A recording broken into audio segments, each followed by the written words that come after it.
देखिए बिहार इलेक्शन 2025 का special coverage, फैसला जनता का। नमस्कार, मैं हूं मेघा वर्मा। वैश्य व्यापार न्यूज में आपका स्वागत है। चलिए रुक करते हैं दिन भर की कुछ खास खबरों का। और लगातार विभाग उसकी तैयारी में है, परंतु यमुना फ्लड प्लेन्स के अलावा पानी बाहर नहीं पहुंचेगा। इस चीज का मैं दिल्ली की जनता को विश्वास दिलाती हूँ।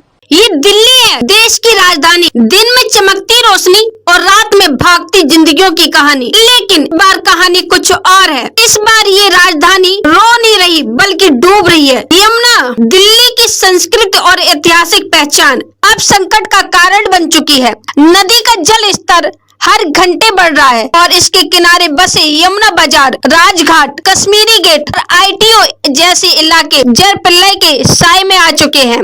यमुना ने दिखाया रौद्र रूप। पिछले 48 घंटों में यमुना का जल स्तर खतरे के निशान को पार कर चुका है।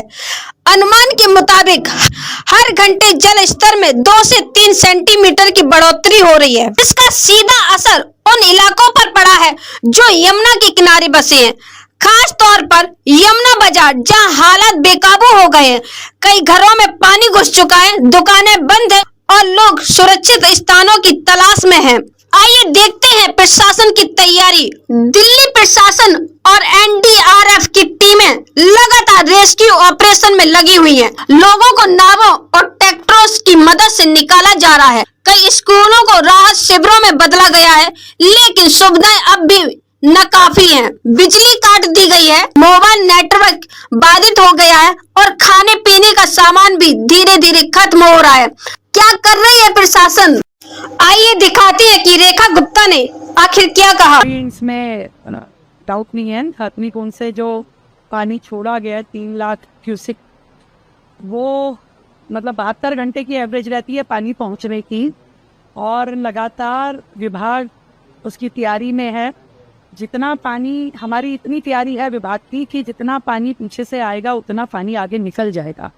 यही लाभ हुआ है पिछले 6 महीने में बेहतरीन डिसिल्टिंग का, कि जिसके कारण से हम किसी भी तरीके की जो नालों पे ब्लॉकेज थी, आज सारे गेट खुले हुए हैं बराज के, आज कहीं पे ब्लॉकेज नहीं है, आज पानी निकल पा रहा है। जरूर यमुना फ्लड प्लेन में पानी पहुंचेगा क्योंकि वो यमुना जी का ही एरिया है। ये तो अब लोग वहाँ रहने लगे हैं, बसने लगे हैं, उन्होंने बना लिया, तो इस कारण से उनको दिक्कत जरूर रहेगी, इसमें कोई दो राय नहीं है। परंतु यमुना फ्लड प्लेन्स के अलावा पानी बाहर नहीं पहुंचेगा। इस चीज़ का मैं दिल्ली की जनता को विश्वास दिलाती हूँ। वो बेफिक्र होकर रह सकते हैं, पूरी तरीके से मुस्तैद है। हर घंटे की रिपोर्ट हम लोग ले रहे हैं। पानी अभी 205.6 के लेवल पे है। पिछली बार जब 2023 में जब बाढ़ आई थी तो 208.66 का लेवल काउंट किया गया था। मुझे लगता है कि अगर ये 3 लाख क्यूसिक भी पानी आने से दिल्ली में हम लोग 207 तक या 207 से थोड़ा ऊपर तक पहुंचेंगे, फिर भी दिल्ली किसी भी प्रकार के खतरे में नहीं। मैम, बर्ड फ्लू का भी मामला आया है दिल्ली के अंदर, चिड़िया वो बंद कर दिया गया है। हाँ, ये अभी पुख्ता जानकारी मेरे पास नहीं है, परंतु उस जू के अंदर के ही कुछ सुनने में आया है। मैं कोई आधिकारिक रूप में नहीं बता पाऊंगा। हमने अपने घरों को पानी में बहते देखा, सामान छोड़ना पड़ा, बस जान बचानी थी। ये शब्द है एक बुजुर्ग महिला के, जिन्हें NDRF की टीम ने रेस्क्यू किया है। हर साल मानसून के दौरान दिल्ली इस संकट से जूझती है, लेकिन सवाल यह है, क्या ये सिर्फ एक प्राकृतिक आपदा है या हमारी व्यवस्था की विफलता? बाढ़ नियंत्रण के दावे हर साल किए जाते हैं, लेकिन यमुना का पानी हर बार उन दावों को बहा ले जाता है। अवैध निर्माण, नालों की सफाई में लापरवाही और अतिक्रमण, ये सब मिलकर इस संकट को और भयावह बना देते हैं। मौसम विभाग ने अगले 72 घंटों में और तेज बारिश की चेतावनी जारी की है।